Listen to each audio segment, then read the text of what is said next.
Warahmatullahi wabarakatuh, sahabat Puyuh Jambi. Selamat pagi menjelang siang karena juga sudah jam setengah 11 nih Bang. Gitu nah. Agak siang. Agak siang. Kita sudah dari pagi-pagi ke sini. Janjinya sebenarnya pagi dengan Bang Edi.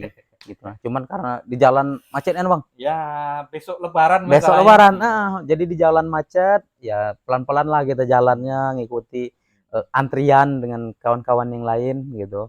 Sampailah di sini tadi sekitar jam 9. Langsung disambut oleh kamera Bang Edi gitu. Saya sudah di jalan dari rumah pun sudah mikir nih, pasti sudah standby nih, saya Ya, yakin. masalahnya mau bertamu ke tempat YouTuber. Iya. Jadi apapun yang kegiatannya ya tetap masuk kamera Masuk gitu. gitu. Nah, langsung nih pasti saya yakin nih.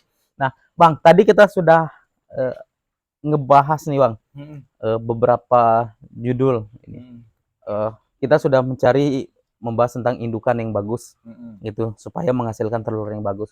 Setelah dia bertelur, kita cari lagi telur yang bagusnya seperti apa. Sudah kita bahas tadi Bang. Terus ada lagi kita bahas lagi proses penetasannya Bang. Mulai dari dia masuk inkubator, mulai dari masuk tetasan, mesin tetasan sampai dia keluar gitu. Sudah kita bahas juga di umur berapa dia bisa kita keluarkan dari mesin tetas. Bang, sekarang coba sharing ke kami Bang, informasikan ke kami, ajari kami itu mesin tetas yang standar nih, yang menurut Abang yang baik gitu, supaya hasil tetasan juga baik gitu. Nah, karena kan kalau dalam tetasan nih seperti yang saya lihat nih tetasan Abang, itu kita pakai termostat digital, lampunya ada beberapa, terus kapasitasnya seperti ini. Ini panjang, ada berapa kotak tetasan Abang nih. Ah, coba Bang, ceritakan ke kami. Kalau untuk mesin tetas ya, semuanya sih kalau untuk para peternak-peternak itu semuanya sih saya anjurkan kalau bisa kita ternak puyuh itu ada mesin tetas. Walaupun itu hanya kecil, walaupun itu hanya mini, walaupun itu hanya ukuran mungkin 6 kali 50 ya. Kalau 60 kali 50 itu sudah bisa muat sekitar 300-an loh di dalam. Kalau 300-an itu biasanya yang kita timbulkan di situ sekitar 100 lebih untuk untuk Hasil menetas betinanya. Jadi di situ memang saya sarankan kalau bisa untuk tambal sulam, karena kan kematian puyuh itu di setiap harinya kan pasti ada. per minggunya kan Makhluk pasti ya, namanya juga makhluk ya. hidup kan pasti ada Jadi itu mati. untuk penetasannya itu memang kalau rekan-rekan sih saya sarankan harus ya, walaupun itu kecil. Nah untuk ukuran-ukuran sendiri pun itu kalau untuk mesin tetas itu coba masuk dari kacau itu lah, terus masukkan ke dalam mepet nggak apa-apa. Itu kalau untuk ukuran bola lampu itu dari bola lampu ke bola lampu itu 20-an senti. 20 cm jaraknya 20 ya. cm jaraknya. Jadi kalau untuk ukuran dari telur ke bola lampu itu pun 20 cm. Oh, jadi jarak kiri kanan 20 cm, atas bawah 20 cm. Jadi ini telur, ini lampu 20 cm. Terus gitu. Ke bawahnya dari telur itu ke lantai bawah itu sekitar 8 sentian. Jadi jangan terlalu tinggi antara air. Oh, jadi ada tiga tingkat nih Bang ya. Lantai bawah untuk kita meletakkan air. Air ini kan penguapan tadi ya. Penguapan. Setelah itu telur, setelah itu lampu. Gitu. Jadilah dari air dari lantai bawah itu 8 cm. 8 cm ke telur. Ke telur, dari telur ke lampu 20 cm. 20 cm. Kemudian dari lampu ke lampu itu ya 20 cm kiri kanan atas bawah. Oke, 20. Kenapa kok 20 saya ambil seperti itu? Kenapa, Bang? Ya, saya maunya di setiap pantulan cahaya hangat yang dihasilkan kan ini kan butuh kehangatan ya. Iya. Butuh, kalau panas kan enggak, kalau panas ya nanti ya masak gitu. Jadi 20 ke 20 ke 20 ke 20 sehingga di situ terjadilah sinarnya itu hangatnya itu pernah saya ukur. Berarti 20 cm nih hangatnya ini ketemunya. Makanya di 20 cm ketemu 20 itu lampu terus, bola lampu terus gitu. Jadi panasnya itu merata. Kalau untuk penggunaan bola lampu ya sebenarnya terserah ya, maunya yang mini, yang bulat mini, yang 5 watt, lampu 5 watt ya. lampu ayam nih yang kuning ya, yang lampu kuning. cabai. Ataukah memang bisa menggunakan lampu yang besar itu bisa juga. Yang boleh juga. Ini kan bentuk yang seperti ini kan mini. Ini mini nih. 5 Oh, watt ini yang mini. mini. Boleh juga. Terus kemudian yang jumbo, yang ukuran jumbo 5 watt ada juga. Ada juga. Itu nggak masalah. Nggak berpengaruh juga. Karena apa? Tidak diharuskan juga jarak lampu ke telur itu 20 cm, tidak diharuskan juga. Bahkan ada juga yang 15 cm netas juga. Intinya pembatasan itu tadi kan menggunakan termostat digital yang seperti itu. Yang termostat digital yang seperti itu. Nah, ada barangnya, Bang? Iya, ada barangnya. Kalau untuk termostat digital, ini kemarin memang kebetulan baru beli di online, belum sempat kita pasang, masih baru. Ini masih baru nih, baru buka bungkus ya. Ini kita pakai termostat digital yang ini ya. Iya, yang merek STC 1000. Kita mereknya itu. Ini pakai sensornya seperti ini. Jadi di sini suhu. Nah, kembali lagi ke suhu. Sebenarnya di video-video saya itu sudah saya jelaskan. Mungkin kalau durasinya ini nanti terlalu pendek, silahkan saja buka saja di video saya, obrak-abrik saja di channel saya itu, mana yang mau disenangi bongkar saja di situ, tidak masalah guys. Jadi kalau untuk suhu ini yang masih menjadi polemik ya, masalah suhu ya. Kalau suhu saya pernah menggunakan suhu, kita dari bawah dulu. Suhu itu saya pernah menggunakan di 3738. 37 hidup, di 38 mati. Nah, itu ternyata saya waktu itu netasnya molor. Bisa di 18 hari. Bisa di 19 hari. Harusnya di 16 hari sudah ada tanda-tanda bakal netas ya. Nah, di 3738, kenapa di situ sangat-sangat krusial sekali? Karena apa? Kita biasanya terkendala lampu mati. Kita biasanya terkendala lampu mati. Di setiap daerah saya rasa itu. Kita terkendalanya di situ, mati lampu mungkin bisa seharian. Nah, karena apa? Suhu kita tuh terlalu rendah ya. Kalau 37 di 38, ada yang nggak sabaran itu kemarin dari Bandung kalau nggak salah. Pak Edi, kok belum menetas? Sudah 17 hari. Saya tanya suhunya berapa? 37 sampai 38. Nah, wajar. Biasanya memang kalau di 37 38, ukuran untuk arus listrik ini mungkin kalau arus saya kan saya ukur kemarin pakai ukuran, itu arus yang masuk di saya itu nggak 220. Harusnya kalau listrik itu kan 220. Saya nggak sampai 220 gitu. Makanya kalau untuk suhu yang normal, kalau memang mau pakai di 3738 silahkan. Tapi kita takutnya terkendalanya ada di mati lampu. Mati lampu. Begitu mati lampu agak lama, nanti netasnya lebih lama lagi. Terkendalanya di situ. Terus kalau saya sendiri, saya pribadi sampai saat ini, sampai sekarang, saya menggunakan suhu di 3839. Dinaikkan 1. Iya, dinaikkan, kita naik ke 1 derajat. Jadi di 3839 itu biasanya nanti itu netasnya tepat waktu. Meskipun itu mati lampu. Kemarin ada yang tanya juga ya, kalau nggak salah kemarin dari peternak BJR yang ada di Kalimantan. Nah, salam yang ada di Kalimantan semuanya, keluargaku yang ada di Kalimantan. Kemarin ada tanya ya, pemain YouTuber juga. Itu, Mas, kalau untuk mati itu berapa jam sehingganya penetasan itu gagal? Makanya gini, saya jawab gini. Kalau untuk penetasan gagal itu bukan karena kita seringnya mati lampu. Tapi kalau misalkan gini, sehari semalam saya pernah mati lampu nih.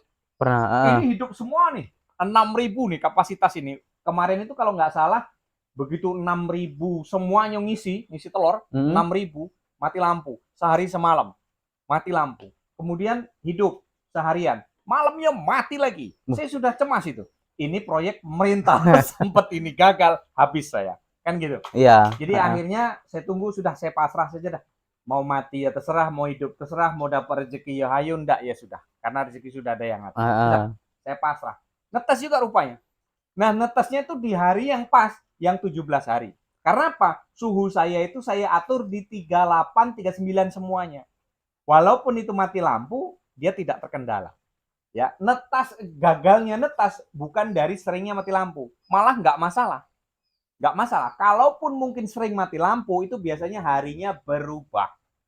Dari 17 hari itu bisa sampai ke 18, bisa sampai ke 19. Itu kalau proses mati lampu ya. Tetapi kalau gagalnya di mana?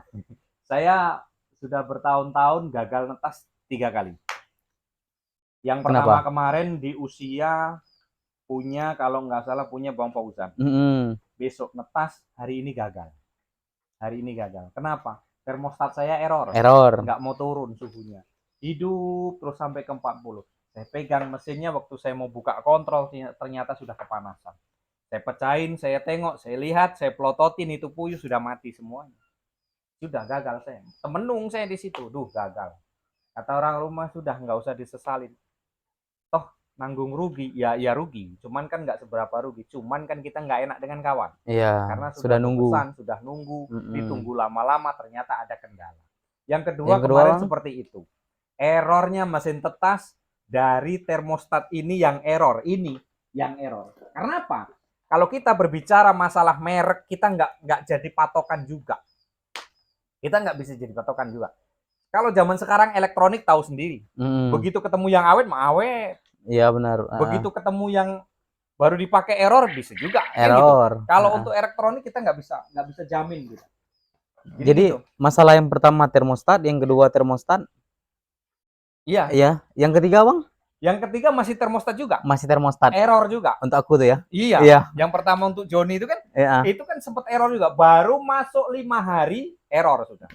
Jadi artinya Bang, untuk pemilihan untuk standar kalau dari Abang untuk mesin tetas itu nggak jadi masalah ya. Maksudnya mau prosesnya seperti apa nanti ya kan, itu pun sudah Bang Edi jelaskan juga di video Bang Edi. Iya, di YouTube. Nah, jadi untuk teman-teman mau lebih rincinya lagi tentang mesin tetas, itu teman-teman silakan tonton lagi ke Edi Puyuh Jambi. Channel Edi Puyuh Jambi. Nah, jadi Bang, kita kan di sini supaya mesin tetas yang bagus nih, gitu kan. Standar-standarnya pun sudah Bang Edi sampaikan tadi. Terus yang paling penting nih Bang, di dalam mesin tetas itu yang harus kita unggulkan itu apa? Suhu ya? Ya, yang paling penting kita bisa mengontrol suhu. Artinya gini, kalau kita baru membuat mesin tetas, ya, itu harus dikontrol dulu menggunakan alat yang namanya termometer ya. Termometer itu untuk mengukur panasnya, hangatnya. Jadi kita ukur, begitu jadi, kita tes dulu, jangan diisi telur dulu. Jadi nanti di setiap sudut kita pakai termometer. Imbang nggak ini? Selisih nggak ini? Itu dalam kondisi lampu hidup ya? Iya, kita hidupi lampu, kemudian sensor kita, kalau sensor tetap di tengah ya. Di tengah, sensor dari termostat di tengah. Di tengah. Terus kemudian yang sudut kita ukur menggunakan termometer. Termometer kiri kanan ya, termometer kayu nggak Bang? Iya, mau kayu mau ini ada ini. Boleh ya? Ada juga. Kalau mau kayu dengan tetap beda. Dia tetap beda. Antara kayu dengan yang jumbo ini dia tetap beda. Karena kan jaraknya kan ini kan lebih ini. Kalau saya lebih menggunakan ini. Karena apa? Mata tua. Kalau ini mata muda. Kayak ini terlalu kecil gitu. Oh, jadi cuman karena kenapa milih ini? Angka ini lebih besar. Jadi lebih mudah gitu. Kalau ini angkanya kecil. Gitu. Jadi Bang Edi itu nggak kelihatan nih. Garis-garisnya nggak kelihatan. Ini dengan ini nggak bisa klop. Selisih. Oh, di gitu sini ya. 38, di sini sudah 39. Gitu. Bisa jadi terbalik. Selisih, lain merek lain gitu. Tapi ya tetap netas. Nggak ada masalah. Kalau sudah kita ukur menggunakan alat ini sekali saja di sudut, sudah sekali itu aja. Nggak usah terus setiap hari kita ukur, nggak usah. Terus kita di termostat digital dengan ini kok berbeda, Pak? Maunya ngikut yang mana? Kalau model STC 100 ini kan STC 1000 ini bisa dikolaborasikan. Bisa disamakan. Bisa. Maunya pakai ini, berarti nanti di situ kalau di sini 38 berarti nanti di mesin di digital bisa 38,5 atau koma berapa nanti supaya ininya sinkron. Ya, supaya apa namanya itu bahasanya tuh. Kita sinkronkan lah antara mesin digital dengan ukuran manual ini. Tapi walaupun berbeda, kita tetap mengambil satu saja. Ataukah kita patokannya di sini ataukah kita patokannya di termostat yang digital. Tetap netas.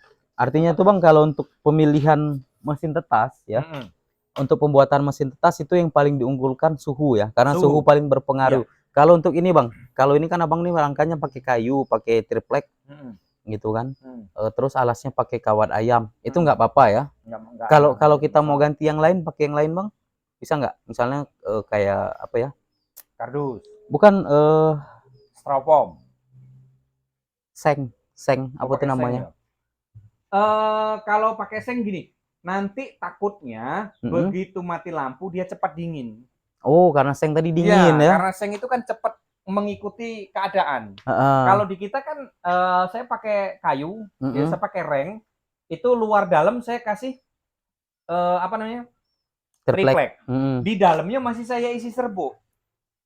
Begitu mati lampu, 3 jam 5 jam dia masih tahan hangatnya. Dia nggak cepat keluar. Proses hangatnya itu nggak cepat keluar. Tapi kalau kita dindingnya menggunakan seng, ya sulit kita. Cepat dingin nanti. Seng itu yang bawa dinginnya, apalagi malam hari gitu ya. Nah, jadi artinya yang paling disarankan itu untuk pembuatan mesin tetas itu kayu ya. Kayu atau bahan kayu ya. Ditambah lagi dengan serbuk gitu. Bang, boleh nggak kita pakai ruang celah atau ada udara gitu masuk? Ya boleh, itu boleh ya? Harus ada udara ya, jangan sampai dia benar-benar panas. Panasnya nggak keluar sama sekali, nggak boleh ya. Itu harus ada udara. Kayak itu kan ada celah seperti itu. Oh iya, itu ada lubangnya tuh. Ada lubang ventilasinya.